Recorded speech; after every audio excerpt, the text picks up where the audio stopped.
Mesdames et messieurs, bonsoir, bienvenue pour cette nouvelle séance de l'Unipop Art, Littérature et Cinéma, et j'ajouterai ce soir théâtre, puisque nous parlerons aussi beaucoup de théâtre, puisque cette soirée est dédiée, vous le savez, à la figure de Gérard Philipe. Et pour en parler avec nous, j'ai le plaisir d'accueillir Jérôme Garcin et Jean-Claude Raspien-Jass.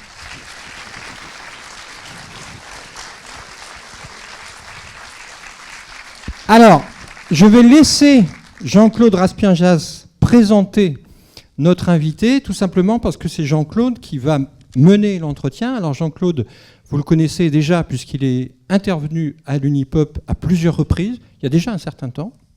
Et notamment, il avait inauguré les tout débuts de l'Unipop avec un portrait de Bertrand Tavernier.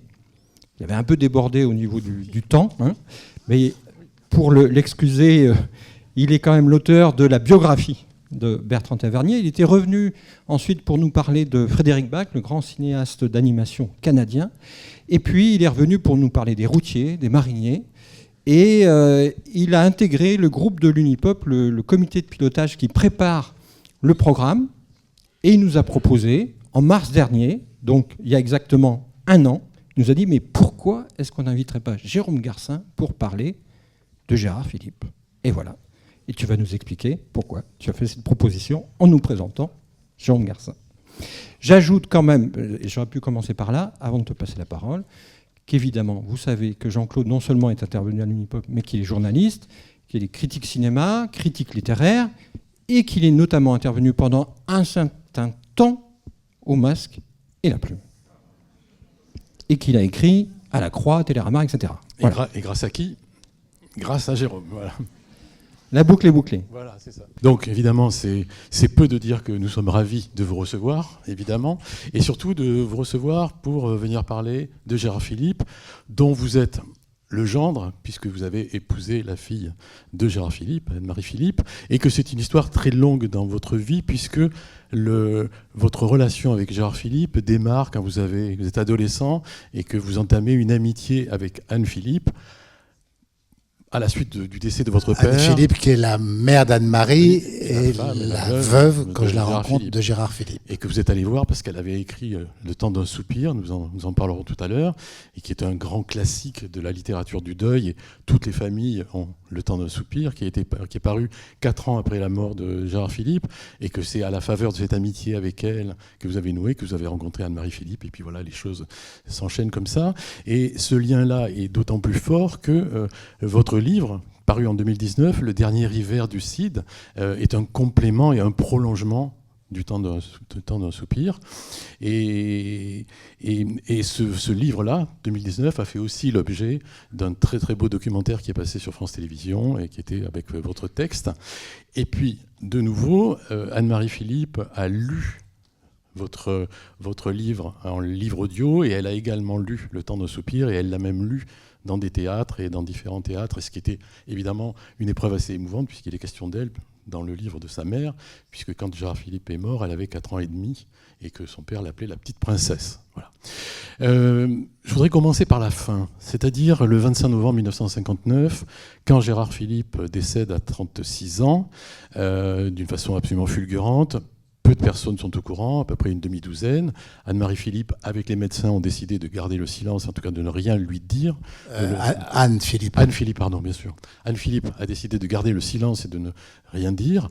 Et ce que vous dites dans le livre, c'est que on ne savait pas, et que avant même l'annonce de sa mort, les gens ont commencé à affluer rue de Tournon. Alors, quand je vous dis qu'on commence par la fin, c'est que je voudrais comprendre, je voudrais que vous nous expliquiez quelle était l'aura de cet acteur qui était Gérard Philippe, et pourquoi. Et alors, ça a été un choc mondial. C'est-à-dire que dans les théâtres du monde entier, on a fait minute de silence, et puis tous les médias du monde entier. On a baissé les rideaux de Tokyo à New York et de l'Amérique latine au nord de l'Europe. C'est vrai que ça a été un choc mondial. Et pour ce qui est de l'histoire de la rue de Tournon, effectivement, à l'époque, il n'y avait pas de réseaux sociaux, hein, en 59, et qu'effectivement, on a vu ce peuple, j'allais dire ce peuple de Paris, gaulien, qui arrivait vers la rue de Tournon, alerté par je ne sais quelle rumeur, et tout d'un coup, la rue était noire de monde, et on a les images de la télé, donc on voit ça. Un moment absolument unique, et qui donne la mesure qui est, pour nous, aujourd'hui, en 2026, inimaginable, du choc qu'a été la disparition de Gérard Philipe, qui était dû évidemment à son âge, 36 ans, mais qui était dû aussi à une image que le cinéma et le théâtre ensemble ont incroyablement amplifiée. Et là encore, on a du mal à le mesurer aujourd'hui, puisque en 2026, on accède difficilement à ces films. Merci, Monsieur Ripois, cet après-midi et demain Juliette, mais très peu. À la télévision, n'en parlons pas, ça passe à pas d'heure. Et que le théâtre, qui a été peut-être le sommet de la carrière artistique de Gérard Philipe, le théâtre est inaccessible, puisque, comme vous le savez, ou ne le savez pas d'ailleurs, Jean Vilar, qui l'avait rejoint, en rejoignant le TNP de Chaillot et d'Avignon, en rejoignant Jean Vilar avait un principe qui était la magnifique image de ce théâtre national populaire, c'était donner à voir le meilleur, le plus beau au plus grand nombre, et à commencer par ceux qui n'y ont pas accès, par leur culture ou par leurs origines. Mais en revanche, on ne capte pas une pièce de théâtre parce que c'est du spectacle vivant qui est destiné à des spectateurs vivants. Il ne voulait pas enfermer, alors que dans les années 50, on avait commencé à beaucoup capter, filmer les pièces de théâtre. Donc il ne voulait pas. L'idée morale, elle était belle, je trouve. C'est-à-dire, effectivement, le théâtre, c'est pour ceux qui sont là, devant nous dans les grandes salles de théâtre. Et évidemment, on lui en veut un peu, parce qu'il n'y a pas de CID, il y a des enregistrements très grésillants, très mauvais. Il n'y a pas de Hombourg, il n'y a pas de Lorenzo dans les archives audiovisuelles. Il y a quelques photos. On en parlait tout à l'heure, des photos d'Agnès Varda à Avignon, où on voit Gérard Philipe dans le CID, et avec Jeanne Moreau. Mais voilà, la trace, évidemment, au moment où mon livre a paru en 2022, c'était pour le 100e anniversaire. 2019. 19, il est sorti en 19. Oui. Le temps passe. J'ai vu, quand je rencontrais des lectrices et des lecteurs, j'ai vu encore venir vers moi ce que j'appellerais des pèlerins qui avaient connu, qui étaient allés à Chaillot, qui avaient vu Gérard dans le CID ou à Avignon. Il y en a de moins en moins, mais il y en avait encore. Et je voyais arriver des gamins de 20 ans et 30 ans qui ne savaient même pas qui c'était, qui ne connaissaient même pas son histoire, et encore moins, évidemment, ce qu'il avait fait. Donc c'est vrai que le paradoxe, et c'est vrai que c'est pas... l'événement qui a été la mort nationale et mondiale de Gérard Philipe, et la connaissance qu'on en a aujourd'hui, on a l'impression que c'est un gouffre entre les deux. Alors, dans votre livre « Dernier hiver du CID », paru donc en 2019, vous vous êtes attaché à raconter les dernières semaines de parce que 2022, c'était pour le centenaire que, en fait, Patrick Jeudi avait choisi d'adapter mon livre. Voilà.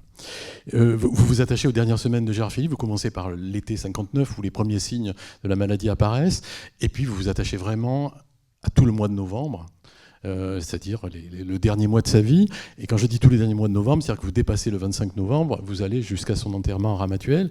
Il faut rappeler quand même qu'il a été enterré avec l'habit du CID. Dans le costume du CID.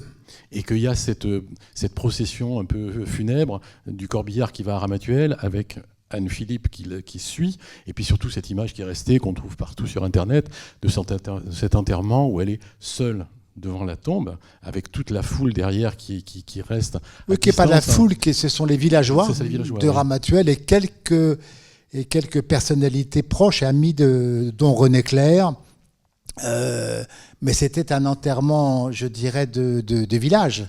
C'était pas du tout... c'était pas les invalides de Belmondo. Hein. C'était vraiment la famille dans ce petit village où la tombe est très simple, d'ailleurs, de Gérard Philipe. Et... oui, non, mais j'allais y venir. Et donc là, c'est vrai que, mais tout ça, encore une fois, il faut comprendre que ça s'est passé tellement vite. C'est-à-dire que tu parles de la maladie qui n'était même pas une maladie, c'était des signes au mois d'août que Gérard Philipe n'arrivait pas à comprendre, des douleurs de ventre, et qui étaient mis sur le compte de prétendus amibes qu'il aurait attrapé en tournant le Buñuel, La fièvre monte à El Pao, en Amérique latine. Et donc il souffrait sans s'en inquiéter. C'était plutôt une fatigue sans signe clinique très, très fort. Et puis, malgré tout, son médecin, son chirurgien, a voulu en savoir davantage. Et effectivement, dans une clinique parisienne, où il était entré sous un nom d'emprunt d'ailleurs, a ouvert et a découvert que c'était un cancer primaire du foie assez rarissime, évidemment, et inopérable, et incurable. Et donc il a choisi de refermer, et après s'est posé la question de savoir si on disait ou non la vérité à Gérard Philippe, qui était la question morale que se posait Anne Philippe au moment dans les heures qui ont suivi l'opération, enfin la non-opération plutôt. Et c'est elle qui a pris la décision. Pardon ? C'est elle qui a pris la décision. Elle a pris la décision de ne pas lui dire la vérité, ce qui à l'époque a été très mal compris. On lui a reproché d'avoir menti, de ne pas avoir dit la vérité. Elle voulait le protéger. Et c'est vrai qu'elle lui a donné pendant quelques temps, quelques jours, quelques semaines, l'occasion de rêver une nouvelle vie. Et c'est vrai, ça on en a la preuve avec par exemple les tragédies d'Euripide, annotées de sa main, de Gérard Philippe, dans les jours qui suivent, quand il revient rue de Tournon, après la clinique, il note pour tel rôle, pour moi, dans 20 ans. C'est-à-dire que, si j'ose dire, il va mourir en étant vivant, en croyant à la vie qui va venir. Il a, entre-temps, signé des contrats pour jouer le comte de Monte Cristo, Edmond Dantès, qu'aurait mis en scène avec lui Autant Lara. Donc elle ne lui dit pas la vérité, elle lui offre l'occasion de croire à une nouvelle vie. Et la conviction d'Anne-Marie, qui sans doute vous l'aurait dit ce soir, que je partage avec elle, c'est que, oui, non, effectivement, elle ne lui a pas dit. Mais toute personne qui, et ça j'en ai eu la preuve autour de moi, qui sait qu'il va mourir, a une préscience de ce qui va lui arriver. Et pour Anne-Marie, comme pour nous aujourd'hui, ce qui est presque une évidence, c'est que Anne a menti à Gérard et Gérard a menti à Anne, sans lui dire qu'il savait que ses jours étaient terriblement comptés. En fait, c'est une histoire d'amour. C'est un mensonge qui scelle deux vérités qui ne peuvent pas se dire, mais qui sont une manière réciproque de se protéger. Il y a une scène que raconte Anne dans ce livre magnifique, qui est Le temps d'un soupir, où ils sont tous les deux, un jour de neige, ils sautent au-dessus des grilles du jardin de Luxembourg, et il y a la neige, et dedans ils se promettent de ne pas être malheureux, de rester dignes si un jour ils sont malheureux. Et cette promesse-là... Élégant. C'est nous serons élégants. Et voilà. Et donc, pour en revenir à cette histoire, je pense que... Mais effectivement, malgré tout, pendant ces quelques jours, et c'est fascinant de voir comment Gérard travaille à ce qu'il veut être sa vie d'après, c'est-à-dire metteur en scène, beaucoup de théâtre grec, et une manière aussi, peut-être, sauf le cinéma, de ne pas se préférer. Et ça, c'est... Et il trouve encore le temps, oui, j'oubliais, pendant ces quelques jours, retournons, d'écrire, évidemment, à ses amis, d'entretenir ses liens avec le SFA, le syndicat français des acteurs, qu'il a créé, qu'il a présidé. On va y revenir sur ça. Ah bon, oui. alors... Non, mais on va y revenir. Et donc... Et puis après, tout est allé très vite. C'est-à-dire qu'un matin, effectivement, Anne a accompagné les deux enfants à l'école du Père Castor, Boulevard Saint-Michel, et puis elle est revenue, il était mort. C'est allé à une vitesse foudroyante alors qu'il avait prévu de partir avec son grand ami, le docteur Velay, à la montagne pour pour se reposer. Oui, parce que le pronostic des médecins, disent-ils à Anne quand il referme, c'est de dire, elle demande que c'est quoi son espérance de vie, et ils lui disent entre 15 jours et 6 mois, et il meurt au 16e jour. Ça va très très vite. Hein. Petit détail sur le chirurgien, qui a encore un lien supplémentaire qui vous lie à la famille Philippe quand même. Non, parce que tu l'as raconté vite, mais c'est vrai que j'ai 17 ans, 18 ans et des poussières. Et je suis un garçon, comment dit-on, totalement déboussolé, quoi. Je sais plus, je suis perdu. J'ai perdu un frère jumeau très jeune, à 6 ans. Mon père vient de mourir. Il avait 45 ans, dans la fleur de l'âge. Et effectivement, je lis Ce temps d'un soupir avec une terrible émotion, mais aussi avec beaucoup de trouble, parce que j'ai l'impression que je souligne chaque phrase. J'ai l'impression que c'est presque ce que je vis moi, qu'est ce livre. Tu disais un livre de deuil, mais c'est plus que ça. Pour moi, c'est peut-être un des plus beaux livres que j'ai lus sur l'adieu à quelqu'un, et en même temps un des plus terribles. Parce que dans l'idée d'Anne, il n'y a pas de vie après la vie. Il y a même une description du corps qui va pourrir. Bref, j'écris une lettre à cette femme que je ne connais pas. Et je vais vous dire la vérité aujourd'hui, dont je me fous un peu de savoir quelle est la femme du mythe Gérard Philipe. C'est pas ça qui me touchait, c'est la douleur de cette femme qui a perdu l'être qu'elle aimait, qui me bouleverse. Et donc je lui écris, je suis un gamin perdu. Et là, elle me répond une lettre, mais magnifique, en disant, en gros, que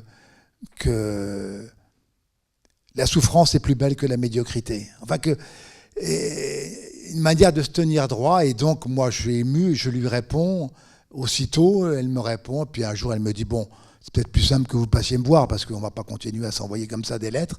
Et c'est comme ça que j'arrive au 17 rue de Tournon, que je rencontre cette femme merveilleuse,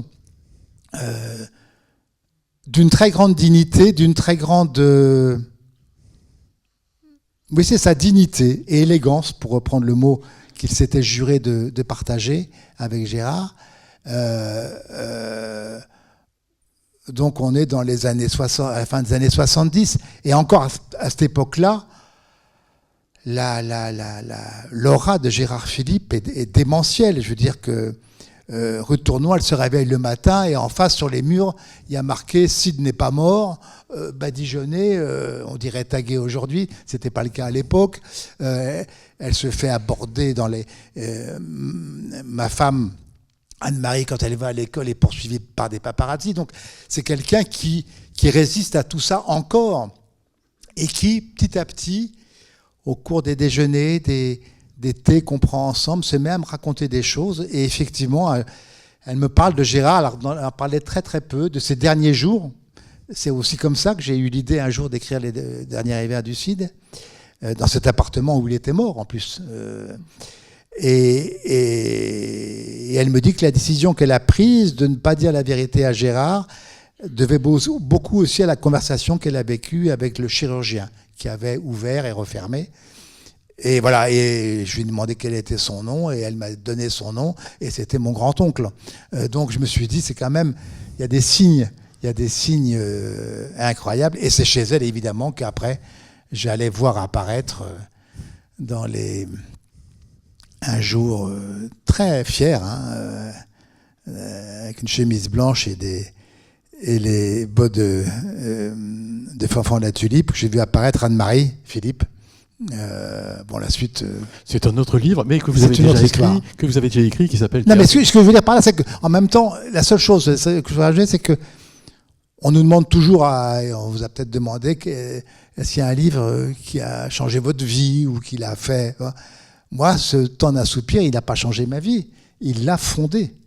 Il l'a déterminé. Il l'a projeté dans l'avenir. Alors, qu'est-ce qui fait que des années... Éloigne un peu de Gérard, pardon. Non, pas du tout. Qu'est-ce qui fait que des années après, bien plus tard, vous écrivez le prolongement du temps d'un soupir? Pourquoi vous le faites et pourquoi vous mettez tant de temps? Alors c'est une histoire d'abord un peu personnelle, parce que je voulais depuis longtemps, mais j'osais pas en fait. J'ai toujours écrit mes livres avec des paysages, des lieux, et c'est vrai que d'avoir pendant ces années, ces longues années, vécu avec Anne-Marie dans cette maison de Ramatuelle, d'avoir si bien connu la rue de Tournon, cette chambre en haut des petits escaliers où il est mort, d'avoir connu Sergi, tout ça fait que, et puis que j'avais toujours eu en tête ce que me racontait Anne, et non pas Anne-Marie, qui, comme tu le disais, était trop jeune, 4 ans et demi. Ce qui fait qu'elle a une mémoire confuse, elle vous l'aurait dit ce soir, Anne-Marie, mais je peux parler en son nom, c'est-à-dire qu'elle ne peut même plus distinguer ce qui est la mémoire d'une enfant qui adore son père, qui adorait son père, et la mémoire que lui projettent constamment les images des journaux, des films, Bon, c'est compliqué de faire... Et puis je m'étais dit un jour, je vais écrire sur lui parce que il fait partie de la famille de mes personnages, de mes récits, romans, essais, c'est-à-dire ce sont toujours des jeunes morts. C'est sans doute dû à mon histoire personnelle, mais j'ai jamais réussi à faire vieillir voilà. Et donc c'est le poète Jean de la Ville de Miremont, mort dans la fleur de l'âge au début de la Grande Guerre. Et puis un jour j'écris, encore sur un jeune mort, un livre qui s'appelle Le Voyant, sur un personnage admirable qui s'appelle Jacques Lucéran, qui est un aveugle, pas de naissance mais accidentel, et qui va devenir un héros de la résistance. Bref, j'écris sur... Et le livre s'appelle Le Voyant. Et après, Anne-Marie me dit, si après Les Voyants, il faut que tu écrives sur Gérard Philippe. Et je lui dis à une seule condition, c'est que tu ne saches pas ce que je vais écrire, et qu'après, quand tu l'auras lu, si ça va, je le publie. Si ça va pas, ça restera entre nous. Et j'ai l'idée de faire ce calendrier effectivement infernal de la fin. Pourquoi ? Parce que j'ai le sentiment que j'ai les raisons et la matière d'écrire ce que Anne ne pouvait pas écrire. C'était tout ce qui a précédé. Et donc j'écris effectivement le dernier hiver du Cid. Et puis un jour je vais dans mon journal au Nouvel Obs et je laisse le matin le manuscrit à Anne-Marie et je lui dis voilà, tu le lis. Et puis et c'est un moment pour moi bouleversant que je n'oublierai jamais, c'est que elle m'appelle au journal, elle me dit écoute, je suis à la moitié de ton livre. Et elle a cette phrase incroyable. Et là où j'en suis du livre, je me dis que mon père va s'en tirer. C'est-à-dire que tout d'un coup, cette confidence bouleversante donnait raison à ce livre, mais en même temps montrait bien que même si on sait la fin inéluctable et fatale, eh ben, il y a encore de l'espoir et il y a encore une vie possible pour Gérard. Et ça, c'était... Voilà. Et c'est comme ça que le livre a finalement paru. Et pour encore la petite histoire, puisqu'on est entre nous, au moment, et ça, je pense que Jean-Claude, ça va le toucher, mais au moment où je viens de remettre le livre à l'éditeur, je vais à l'hôpital Pompidou, appelé par Daniel Eman, critique de cinéma, peut-être certains et certaines de vous s'en souviennent, magnifique, du Masque et la Plume, que tu as croisé je ne sais combien de fois, Jean-Claude. Et Daniel était en train de mourir d'un cancer à l'hôpital de Pompidou. Je vais la voir et elle me dit qu'est-ce que tu viens d'écrire? Je lui raconte Le Dernier Hiver du Cid de Gérard Philipe. Et là, elle me lance sur son lit. Elle avait des capteurs partout, c'était terrible. Elle me lance sur la fameuse histoire de dire ou pas la vérité. Et je lui dis oui, tu connais l'histoire aussi bien que moi. Anne n'a pas dit la vérité. Et c'est elle qui m'a dit mais Gérard, il savait forcément. Et moi, je sais que je n'en ai que pour quelques jours. Et elle est morte 10 jours après. Et là, ça a été... Moi, je crois qu'il n'y a pas de hasard dans tout ça. Et ça a été un moment très fort qui m'a, encore une fois, fait penser que Gérard Philipe savait.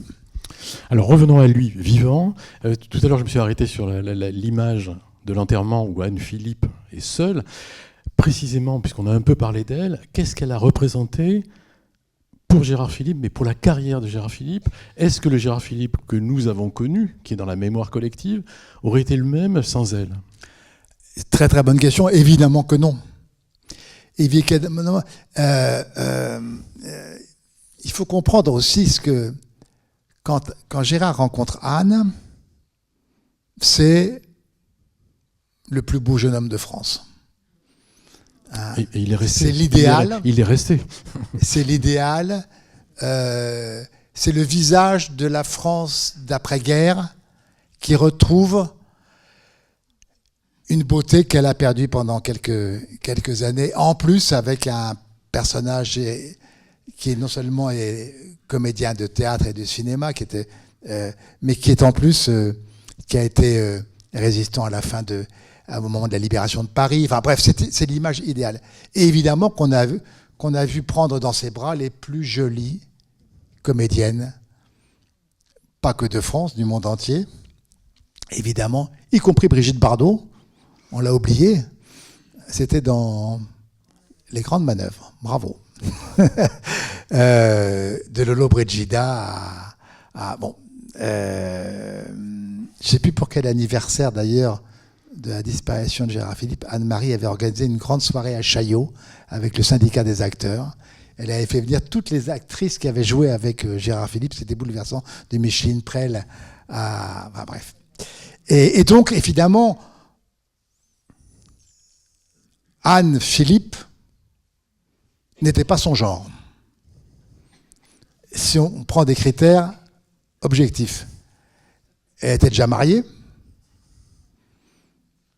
Elle était ethnologue, formation de philosophie. Elle avait un fils de son premier mariage, qui était avec un Fourcade, qui était un sinologue. Elle avait un charme fou, mais c'était pas Brigitte Bardot.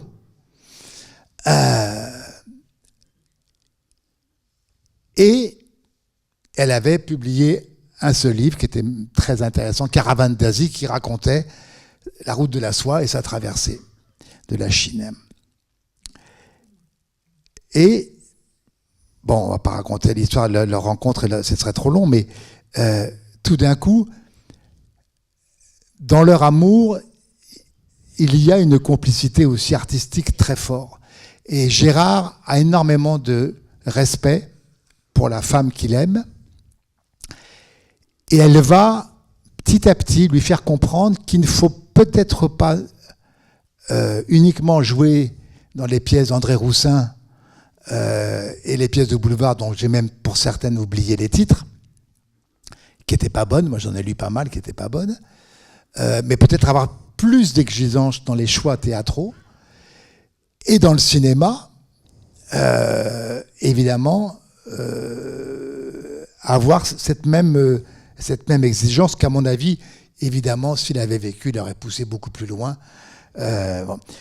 Mais si on prend le moment cardinal, qui est le passage de Gérard Philipe au TNP,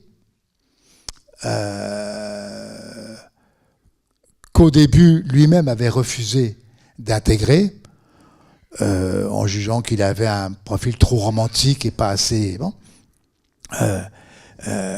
Eh ben c'est Anne Philippe qui l'a poussé à aller à faire ces choix-là, qui étaient des choix artistiques très exigeants, qui étaient aussi des choix de vie. Je rappelle quand même que les fameuses affiches du TNP à Chaillot, Gérard Philipe est sur les génériques placé par ordre alphabétique. Hein, c'est pas comme aujourd'hui, hein, il n'est pas en tête. Hein. Il a le même cachet que les autres. Imaginez ça en 2026. Hein. Prenez n'importe quel acteur, je ne vais pas les citer, le même cachet que les autres. Pas davantage. Et qu'en plus, il a des contraintes professionnelles qui ne sont même pas non plus imaginables en 2026. Prenez un exemple. En dehors de Chaillot, Villard faisait beaucoup de tournées dans les villes ouvrières, dans les villes ou dans les banlieues. Prenez Suresnes. Suresnes, c'était des week-ends entiers avec des thés dansants. Enfin, c'était une fête populaire. Vraiment, c'était le théâtre national populaire. Ben, dans le même week-end, Gérard jouait, Rodrigue jouait le Cid un jour, et le lendemain était Lorenzo. Ou Hombourg un jour, pas un comédien n'accepterait, d'abord ne serait capable à mon avis, mais n'accepterait de jouer des rôles aussi importants du jour au lendemain pour un public qui était évidemment conquis, fasciné. Et donc je pense que c'est une réponse un peu longue peut-être à la question, mais c'est cette histoire-là qui était une histoire magnifique. La relation Villard-Gérard Philipe est une histoire mais magnifique, qui a donné lieu d'ailleurs à des publications de correspondance qui sont superbes. Doit beaucoup à Anne, un peu aussi, je l'évoque évidemment, un écrivain que j'aime beaucoup, qui vivait chez eux pendant pas mal de temps à Cergy, qui était Georges Perros, un écrivain des papiers collés, qui a été un ancien comédien du Français, qui avait fait le choix d'arrêter de jouer, et qui a aussi poussé, je pense, Gérard Philippe, qui était comme son frère jumeau, à faire des choix théâtraux aussi importants et déterminants, parce que parfois, il ne signait pas pour certains films pour pouvoir être dans la cour d'honneur et jouer en tournée, parce qu'encore une fois, c'était un... Bon. Et en plus, il mettait 2 pièces de son appartement de la rue de Tournon à la disposition du syndicat. Alors on va y revenir, parce que le syndicat, on va y revenir. Je vous avais promis tout à l'heure que Anne-Marie Philippe serait parmi nous. Eh bien, je crois que ça va être le moment, puisque tu as évoqué Anne Philippe, sa mère. On va écouter, si c'est possible, un extrait d'une émission où Anne-Marie Philippe parle de ses parents.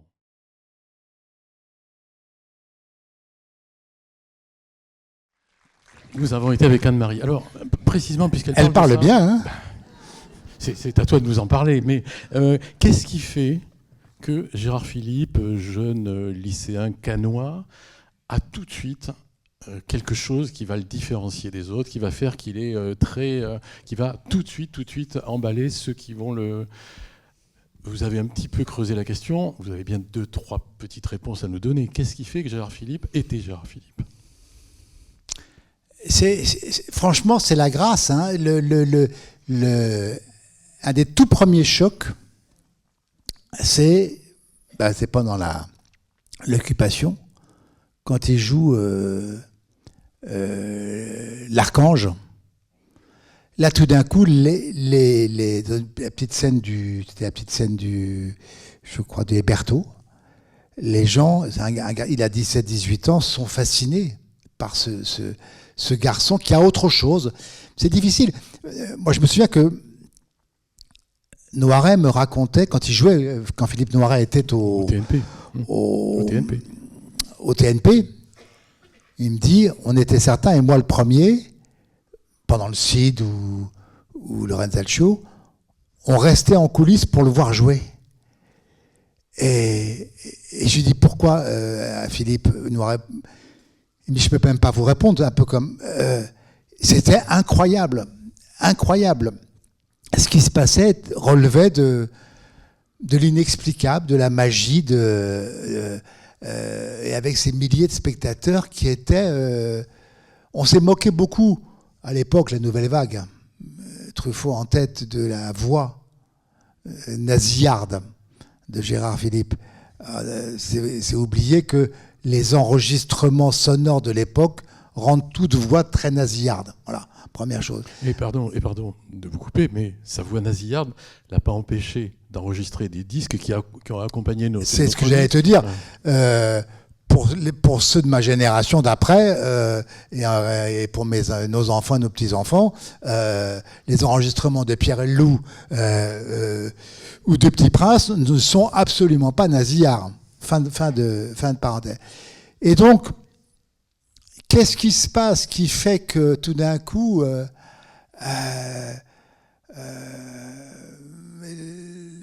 les tirades du site deviennent hors du commun, de l'humain. Je ne sais pas comment l'expliquer, mais en tout cas, tous ceux qui ont travaillé avec lui, je dis bien, disent qu'il était... il était en plus drôle, ça on l'oublie parfois, mais il était... il avait l'esprit de bande, un peu potache, un peu grand adolescent, qui ajoutait sans doute à son charme. Qu'on retrouvait dans son rire, qui était un rire d'adolescent prolongé. Ouais, hein. ouais. Le rire qu'on entend dans les films, c'est un rire d'adolescent. Mais donc voilà, donc je ne peux pas vraiment répondre, sinon qu'il était... Alors c'est toujours compliqué, parce que les mythologies se fondent aussi sur des histoires qu'on réécrit après. La beauté de Gérard Philippe, ça, elle était évidente. Mais je pense que la mort à 36 ans, dans la fleur de l'âge, du talent, de la gloire, fait qu'évidemment, on se pose des questions qu'on ne se serait peut-être pas posées si, comme le dit Anne-Marie, ou comme lui demande Picouli, il avait vécu alors quand même plus longtemps. Quand même dans ton livre, tu dis qu'il avait quand même une sorte de grâce rédemptrice, c'est-à-dire qu'il apporte quelque chose dans ce pays parce qu'il après-guerre, ça c'est voilà, très clair. Non, mais ça il faut bien expliquer. Ça c'est très clair que la France, mais comme toujours les pays ont besoin de héros, de visages dans lesquels s'incarner quand ils ont traversé des guerres, des humiliations, des défaites, des souffrances. Et le visage de Gérard Philippe est devenu, effectivement, ça a été raconté partout, mais c'est une vérité historique, a été le visage de la libération et le visage de la France qui relevait la tête. Voilà. Alors c'était dû évidemment au comédien qu'il était, à son charisme, mais c'était aussi dû à la manière qu'il avait d'emporter les foules et de faire des choix politiques qui ne sont pas ceux qu'on a écrits ici ou là, puisqu'il n'était pas communiste par exemple, mais c'était un compagnon de route militant, et ça a été encore une fois le fondateur du syndicat français des acteurs, qui a été le premier syndicat en France à travailler à ce que les comédiens soient respectés, payés correctement. Enfin bref, un des premiers articles publiés par Gérard Philippe, qui encore une fois trouve le temps entre deux films, deux pièces avec des rôles-titres, de travailler au bien-être ou au mieux-être y compris des hallebardiers et des preneurs de son des théâtres. Un de ses premiers articles, c'est dans les lettres françaises, en 54, je crois, 53 ou 54, c'est les acteurs ne sont pas des chiens. Et il explique effectivement, ce qui est un combat toujours aujourd'hui, qui annonce les combats que vont mener les comédiens pour la reconnaissance de leur métier. Et donc je pense que tout ça participe. Effectivement, il devient, à cette époque-là, pour ces raisons politiques-là, l'idole de tout le bloc soviétique. On lui demande de se rendre pour ouvrir les matchs de football et pour jouer. Il y a des images mais hallucinantes. On voit des stades à Moscou, des stades remplis pour l'entendre jouer en français. Le CID, c'est quand même hallucinant. Et donc, et en même temps, il devient aussi un des militants du mouvement de la paix contre la bombe atomique. Donc, on le retrouve manifestant dans les rues de Paris. Donc, tout ça crée une image effectivement qui est unique, c'est-à-dire que on a devant nous un homme engagé politiquement, qui est en même temps le visage de Fanfan la Tulipe et celui de Rodrigue ou de Lorenzo, et qui a plus le souci des autres que de lui-même. Ça aussi, c'est qui protège très bien sa vie privée et qui n'a le souci ni de se faire de l'argent, il ne sera que des dettes, ni surtout de qui ne peut pas faire partie de la famille du théâtre et du cinéma sans avoir encore une fois le souci de ce que vivent les techniciens, les autres comédiennes et comédiens sur un... Oui, parce qu'il y a une dimension morale qui est indissociable de sa trajectoire aussi.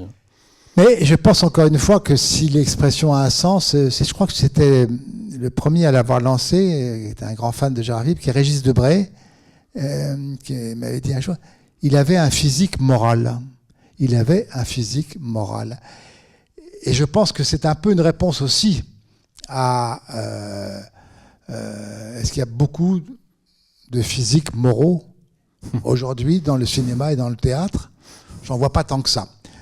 Bon, on va pas réécrire l'histoire, mais je pense que ça joue aussi, c'est un peu pour répondre à ta question, c'est que ce physique moral en a imposé après les terribles années de l'occupation.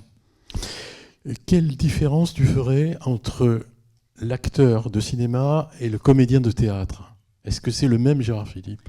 C'est encore une fois, moi je fais partie des malchanceux, puisque je suis né trop tard pour l'avoir vu au théâtre. Je n'ai que les témoignages de ceux qui l'ont vu, qui l'ont écouté. J'ai quelques enregistrements, donc je sais je devine, mais je sais qu'il disait comme personne ne disait. Maintenant, ce qu'on peut différencier, c'est les choix, évidemment. Et au cinéma, moi j'aime les orgueilleux, j'adore les orgueilleux, j'aime bien les grandes manœuvres, qui est un film mal aimé. J'aime beaucoup Montparnasse 19, qui est totalement mis de côté, oublié. Oui, joue Modigliani, oui. Et puis j'aime Quoi ? Oui, joue Modigliani, oui. Oui, joue Modigliani, et j'aime, et j'adore Fanfan la Tulipe, que nos enfants, que nos petits-enfants ont vu en boucle, et qui préfèrent voir dans la version originale que dans le remake. Question au gendre. On te sait cavalier, je veux dire, qui pratique le cheval. Qu'est-ce que le gendre? Comment le gendre juge-t-il? Il pratique le cheval comme si c'était vraiment un truc honteux, quoi. Il pratique le cheval. Qu'est-ce que le gendre? Comment le gendre juge-t-il son beau-père à cheval? Le mieux à en parler, c'était Christian Jacques. Vous avez vu Fanfan la Tulipe? Oui. Il y a un très très long travelling à un moment. Vous savez, il poursuit la calèche. Et alors quand on est cavalier, quand on pratique le cheval, on voit bien que il s'est pas monté. C'est-à-dire que il y a les gens qui font, alors qu'elle doit être fixe, qui font le yo-yo. Il est comme ça, à bride abattue, comme on dit, au sens propre, mais n'empêche qu'il tient. Et c'est un travelling sans coupure, en temps réel. Et donc on a posé à l'époque la question à Christian Jacques, mais comment, alors qu'il n'était pas cavalier, et très peu sportif, alors qu'il saute des toits, tout ça, comment vous avez réussi à tourner un tel triple galop en pleine plaine? Et Christian Jacques répond, c'est pas compliqué. Non, effectivement, il ne savait pas monter. Quand on disait moteur, il partait au galop. Quand on disait couper, il tombait. Mais, il était si bon comédien que même son cheval croyait qu'il savait monter. Voilà. Donc, c'est ma manière de juger le cavalier. Absolument. Il était si bon comédien que même son cheval croyait qu'il savait monter. Alors, Anne-Marie dit... Il pratique le cheval aussi. Anne-Marie dit il se méfiait beaucoup de ses dons. Et le soir de la mort de Gérard Philippe... Villard, magnifique. Voilà. Jean Villard, le soir de la mort de Gérard Philippe, le 25 novembre 1959, vient sur la scène du TNP, annonce la mort de Gérard Philippe, avec cette phrase évidemment qui est restée, qui est « La mort a frappé haut ». Et surtout, il dit « Travailleur acharné, travailleur secret, travailleur méthodique, il se méfiait cependant de ses dons qui pourtant étaient ceux de la grâce ». Alors, qu'est-ce qu'on sait de ça, de cette méfiance qu'il avait des dons, et pourquoi il se méfiait de ses dons, et de quels dons il se méfiait? Enfin, quelle était l'origine de cette méfiance? Mais ça, on le sait par les notes de service de Villard. C'est-à-dire qu'évidemment, le problème d'avoir la grâce ou d'avoir des dons que n'ont pas les autres, c'est qu'ils vous entraînent. Et Villard, dont, entre parenthèses, il faut rappeler qu'il ne voulait pas se nommer metteur en scène, mais simplement régisseur. Maintenant, on voit les noms des metteurs en scène au théâtre plus importants que ceux des comédiens. Régisseur. Et dans ses notes de service, on voit à quel point, constamment, Jean Villard, qui admire Gérard, en même temps, l'observe et lui fait des rectificatifs, des notes toutes petites. Après chaque représentation, et Dieu sait qui jouait, les comédiens, dont Gérard, avaient droit à un compte-rendu très, très, très précis. Et donc, dans ces comptes rendus, on voit bien, je ne les ai pas sous les, je ne peux pas les lire, mais on voit bien que constamment, il appelle Gérard à se méfier de ses dons, à se méfier de sa grâce, et à, un peu comme on dirait, entrer dans le rang pour être le comédien. Et c'est en mariant la rigueur incroyable du TNP de Villard et la grâce qu'on obtient quelque chose qui est effectivement unique. J'aimerais que tu nous dises un mot de son maître, Leroy. Georges Leroy. Oui. Parle-nous de son maître, parce que ça donne l'impression que ça a été capital. Et puis ça permettra aussi de parler de cette relation étrange au père, où il s'est cherché des pères. On a vu tout à l'heure ce qu'il en a été de son Georges propre Leroy, père. c'était un très très grand comédien du français, sociétaire du français, qui est devenu, qui était son prof. Et il a gardé toujours précisément, là encore un peu dans l'esprit de Villard, une relation avec quelqu'un dont il avait besoin des conseils, ou quand il s'interrogeait, est-ce que je dois... Donc Georges Leroy a eu un rôle capital jusqu'au bout.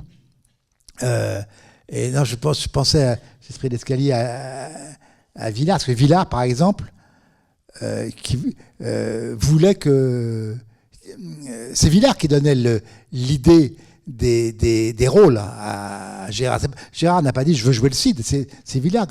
Et Villard voulait absolument que Gérard Philippe joue Don Juan, le Don Juan de Molière. Et Gérard avait répondu « non, je suis encore trop jeune pour le jouer ». Et donc Georges Leroy était celui à qui Gérard constamment disait voilà, est-ce que j'ai raison ou non d'accepter ou de refuser de jouer Don Juan Et ça a été un rôle capital dans la brève vie de Gérard Philippe. Il y a eu un questionnaire, on l'avait soumis à un questionnaire, presque comme un questionnaire de Proust, avec des questions comme ça, et On lui avait demandé qu'est-ce qui vous surprend le plus, en quoi la vie vous étonne le plus. Il avait répondu sa brièveté. Mais il y avait une autre question. On lui avait dit quelle est votre principale qualité. Il avait dit l'orgueil. Et quel est votre principal défaut? Il avait dit l'orgueil. En quoi était-il orgueilleux, justement? Alors ça, il est orgueilleux dans les orgueilleux, oui. Mais... c'est trop facile. Trop facile. Je le vois pas comme quelqu'un d'orgueilleux, c'est marrant, hein, mais peut-être que j'embellis, mais et Anne-Marie m'en a jamais parlé non plus comme quelqu'un d'orgueilleux, ni Anne. Et c'est pourtant comme ça qu'il est défini. Oui, mais je pense qu'il doutait beaucoup plus. C'est pour ça, d'où le rôle, encore une fois, d'Anne Philippe, de Georges Leroy, de Villard. Il doutait, il avait besoin d'être, peut-être pas cornaqué, mais en tout cas appuyé, entouré. Et ça c'est pas ça l'orgueil.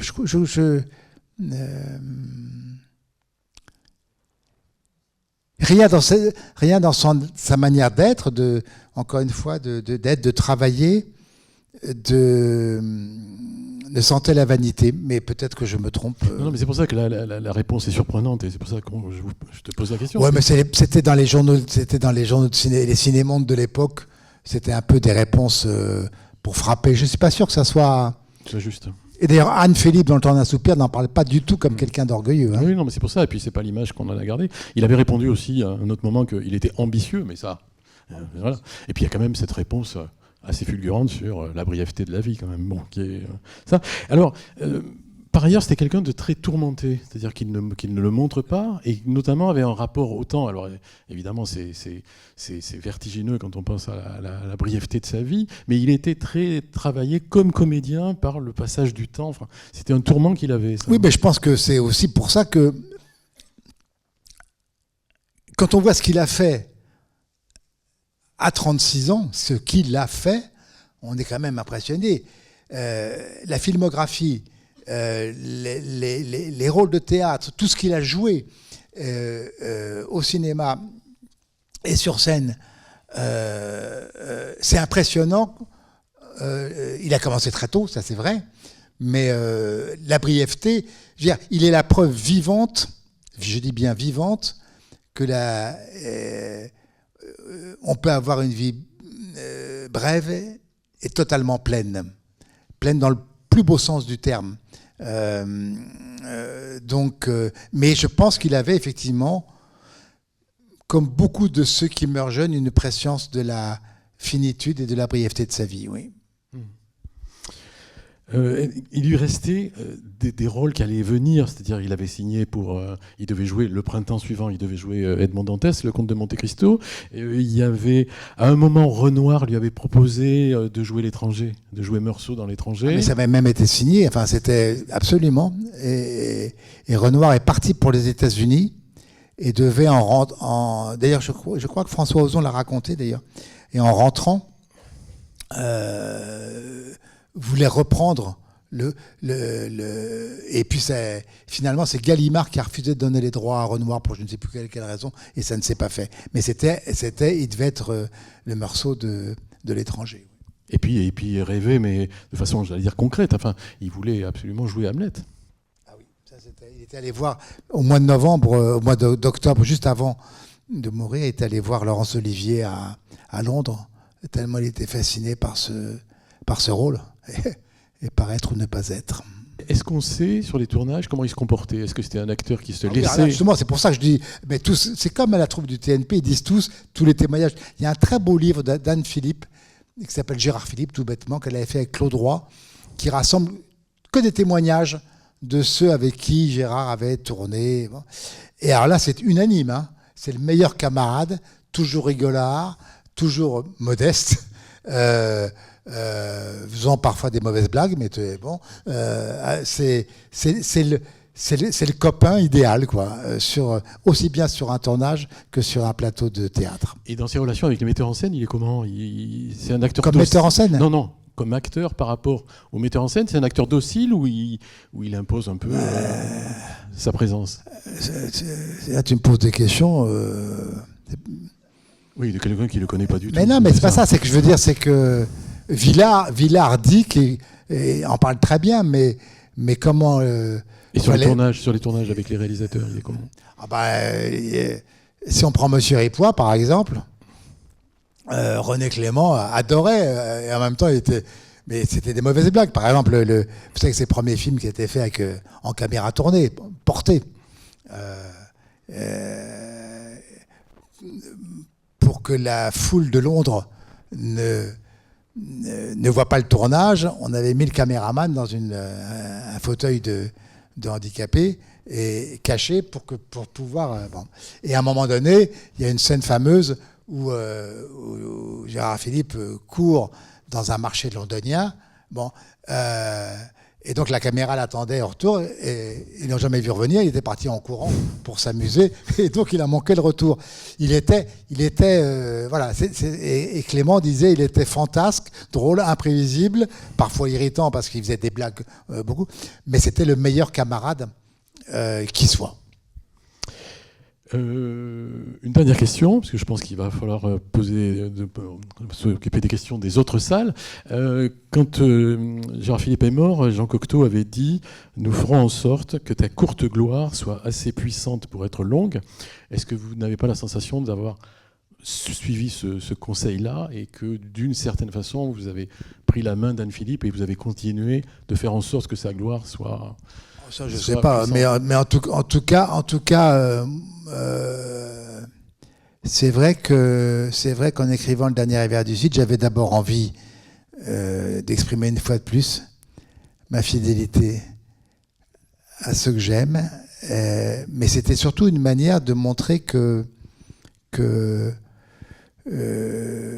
Gérard Philippe méritait, même si encore une fois on n'a pas accès aux pièces et de moins en moins aux films, méritait pour d'autres raisons, y compris morales, de passer à travers le temps et surtout voilà, c'était une manière, un peu comme tout ce que j'écris, d'aller contre l'oubli, que je trouvais être la pire des plaies contemporaines. L'oubli et l'ingratitude qui vont ensemble. Donc voilà, c'est aussi pour ça que j'ai écrit Le Dernier Hiver du Sud. Voilà, ben, merci beaucoup déjà à tous les deux.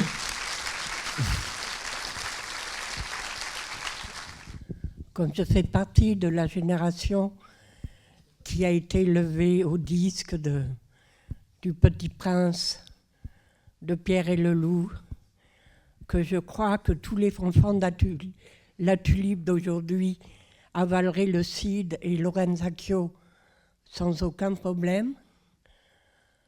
Comme voisine de Saint-Raphaël, je trouve important que le festival de Ramatuelle, vous et tous ceux qui empêchent les salles de mourir, les festivals de mourir, les théâtres de mourir, continuent à faire vivre l'esprit du TNP de Gérard Philippe. Ne laissons pas baisser les subventions culturelles. Voilà. Non, c'est sur une défense du théâtre national populaire. Encore aujourd'hui, la baisse des subventions qui condamnent le théâtre national populaire. Et moi, je prolonge la question de la dame. J'aimerais que tu racontes quand même ce qu'était le théâtre national populaire, mais par exemple les cars qui venaient de la France entière pour venir les voir jouer. Absolument, mais encore une fois, c'est difficile à imaginer parce que déjà, alors je pense qu'il y a eu un peu ça. Encore il y a quelques années avec le théâtre de Mnouchkine, par exemple. Il y avait encore des... Mais encore une fois, partir du principe qui était génial et révolutionnaire de Villard, qui était effectivement, tu parlais des cars qui venaient de la France entière pour aller à Chaillot, mais aussi des cars du TNP qui allaient dans la France entière pour représenter les grands classiques. Mais l'idée, encore une fois, qu'il faut faire découvrir ces grands classiques à ceux qui n'ont pas eu le privilège de connaître le théâtre très tôt, ou qui n'avaient pas les moyens c'était des places très très très peu chères, avec des abonnements qui étaient vraiment, c'était le minimum. Et en même temps, c'est pour ça que Villard tenait à ce qu'il y ait Gérard Philipe dans la troupe, c'est qu'il leur offrait en plus un comédien que le cinéma avait rendu si populaire. Mais cette idée d'un théâtre destiné national et populaire, qui est ce que Vitesse va appeler après l'élitaire pour tous, hein, c'est une idée magnifique et que la France a été à l'époque de l'après-guerre la seule à pratiquer pour le... Voilà. Et c'est pour ça que les gens qui m'en parlent encore aujourd'hui, ceux qui ont connu ça, Régis Debray, par exemple, me raconte qu'il allait à Chaillot tout jeune et que c'était un moment de ferveur autour des grands textes qui était absolument magnifique. Et de cette ambition-là, alors là on peut parler d'une ambition à la fois artistique et politique, et il n'y a pas beaucoup de traces de ça aujourd'hui. C'est pour ça que ce qui se passe ici à Pessac avec cette université populaire de l'image est unique, hein. Il n'y a pas beaucoup d'équivalents, donc bravo. Non mais on a besoin, c'est comme l'amour, on a besoin de preuves, hein, et là c'en est une preuve. Et c'est pour ça que je pense que qu'on parle du TNP de Gérard Philipe ici aujourd'hui n'est pas tout à fait non plus un hasard. Tout à fait, je confirme. Alors, on a 2-3 questions des autres salles. Parmi les 20 salles qui sont en direct avec nous, je le glisse au passage, il y a le cinéma Gérard Philipe de Gujan-Mestras. Parmi les questions que j'ai reçues, il y a une question qui concerne le collège Gérard Philipe de Pessac. Et on me demande pourquoi le collège a été baptisé du nom de Gérard Philipe. Est-ce qu'il y a une raison particulière? S'il y en a une, je ne la connais pas.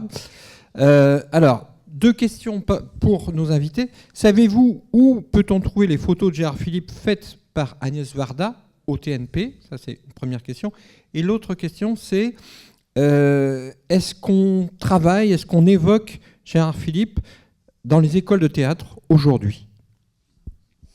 Est-ce que c'est une référence, une inspiration? Alors, pour ce qui est des photos, des archives, disons, ouais. Toutes les archives ont été données par Anne-Marie et Olivier,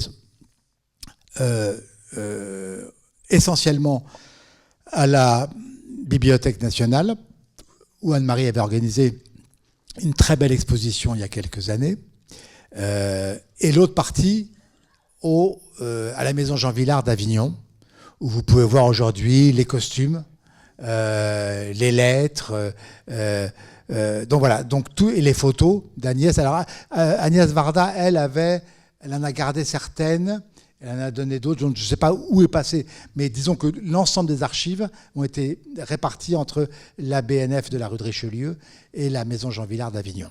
D'accord. Et pour les écoles de théâtre, donc est-ce que Gérard Philippe sert d'inspiration? Je vois beaucoup de comédiens de toute génération qui prétendent être les nouveaux Gérard Philippe. Alors après, c'est Francis Huster, par exemple. Non, à une époque. Mais vous savez. Non, mais il y a quand même eu.